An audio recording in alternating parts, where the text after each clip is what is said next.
हाय, नमस्कार सर्वांना। तर मी आज सर्वांना थोडासा अनुभव आलेला सांगणार आहे। मी काही जास्त काही सांगणार नाही किंवा काही गोष्टी अशा आहेत, मी फक्त सांगण्याचा प्रयत्न करते ज्या अनुभवातून शिकायला मिळाल्या किंवा जे मला अनुभवायला मिळाले। शेवटी कोण कोणाचं नसतं आणि कितीही आपण कोणासाठी करा त्याची किंमत लोकांना नाही कळत आणि शेवटी ज्याचं त्याचं ज्याला त्याला पडलेलं असतं। कोणाच्या कधीही मध्ये पडायचं नाही, खरं सांगायचं म्हणजे खूप अशा गोष्टी आहेत, किती केलं ना आणि काही केलं ना शेवटी आपण आपलंच बघायचं असतं। किती कोणासाठी कितीही आपण चांगलं करा, एखादी बहिणीची माया लावा किंवा एखादं किती काही करा, पण त्याची किंमत कोणालाही काहीही कळत नाही, एवढं मात्र खरं आहे। आणि किती झालं ना ते एखाद्या दिवशी राग निघतो आणि एखादी जर आपल्या हातून चुकीची गोष्ट घडली किंवा चुकून एखादी गोष्ट आपल्या नकळतपणे घडली, काही गोष्टी असतील तर त्या आपल्याला अनुभवायला लगेचच मिळतात, एवढं मात्र खरं आहे।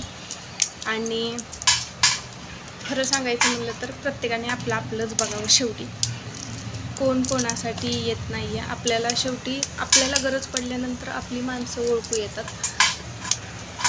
कोण आपलं कोण परकं हे सगळं आपल्याला वाईट काळामध्ये आपल्याला अनुभवास मिळतं आणि प्रत्येकावरती ती वाईट वेळ यावी, कारण आपलं कोण आणि परकं कोण त्या वेळेतच आपल्याला कळून जातं आणि कळतंही।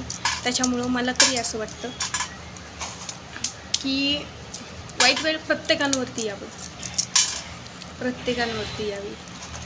कधी कधी ना असं वाटतं की आपण एखाद्यासाठी खूप केलं पण त्याने शेवटी आपल्याला हे केलंच, असं राहतं ना, नाही का? त्याच्यामुळं मी सांगते, कधीच कोणाला म्हणजे कोणाजवळ जास्त जायचं नाही, कामापुरतं काम ठेवायचं। कितीही काहीही झालं तरी पण आपण कामापुरतंच राहायचं सगळ्यांसाठी, कारण 4 हात लांबच ठेवायचं, कारण कधी कोण कसा पलटी मारल आणि कितीही चांगलं वागलं तरी बी आपण तोंडघशी पडतो, इतकं मात्र खरं आहे। आणि कधीच म्हणजे खूप जीव लावायचा, सगळ्यांना जीव लावायचा, पण 4 हात लांब ठेवायचं। खरं सांगायचं म्हणलं तर सर्वांसाठी खूप केलं, पण आपण आपलं घर आपला नवरा आपण एवढंच बघायचं, कारण शेवटी कोण कोणाचं नसतं या जगामध्ये। नवरा बायको हेच सर्वांचे साथीदार असतात, शेवटपर्यंत साथ देतात ते। या जगामध्ये कोण कोणाचंच नाही आहे, खरं सांगायचं म्हणजे पैसा प्रत्येकाकडे आहे, तो आज तुमच्याकडे आहे, आज माझ्याकडे आहे किंवा उद्या माझ्याकडे नसेल किंवा उद्या तुमच्याकडे नसेल। वेळ ठरवते कोणाकडून कसा पैसा जायचा, कारण पैशासाठी माणूस कोणत्याही स्थळाला जातो, हे खरं आहे। आणि कितीही खोटं बोलतो माणूस पैशासाठी, खूप खोटं बोलतो, कारण पैसा हा आजकालच्या जमान्यामध्ये पैसा हा सर्वांना म्हणजे महत्त्वाचा वाटायला लागला आहे। आणि पैशासाठी माणूस काहीही बोलतो, अगदी जवळचे सुद्धा फसवतात, खूप फसवतात। आज कोण कोणाचं राहिलं नाही, प्रत्येक नाती नाहीत राहिलेली। पहिल्याच्या जमान्यामध्ये कसं होतं, म्हणजे एकत्र कुटुंब पद्धती होती, सगळे जीवाभावाने राहत होते, सगळे आनंदाने नांदत होते। पण आता एकाकडे पैसा आला की तो लगेचच हे करायला लागतो, कधी ना कधी प्रत्येकाची वेळ चांगली येतेच, वाईट वेळ ही काही कायमची नाही राहू शकत, प्रत्येकावरती चांगली वेळ येतेच म्हणजे येतेच, कधी ना कधी येते। पण पैसा आला म्हणून माजून जायचं नाही लगेचच, आणि पैसा आला म्हणून आपण मोठे झालो म्हणून लगेचच काही इतकं हे नाही करायचं।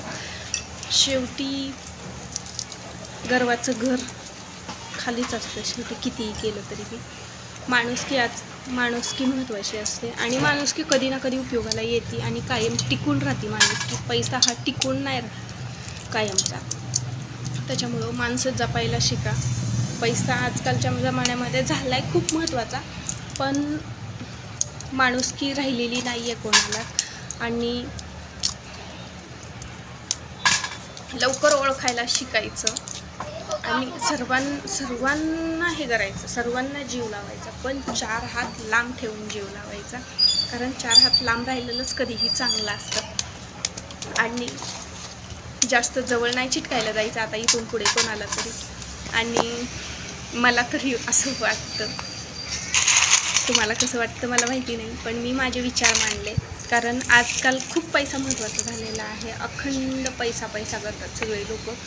पण कधी ना कधी माणुसकी महत्त्वाची, कधी ना कधी माणुसकी आपल्याला मिळणारे किंवा ती कायम टिकून राहणारे हे लक्षात आलं पाहिजे. कारण पैसा आज आहे उद्या नाही आहे. कितीही केलं आणि काहीही केलं तरी बी शेवटी माणुसकी टिकून राहणारच आहे. आणि आज ना उद्या सर्वांना कळेल हे.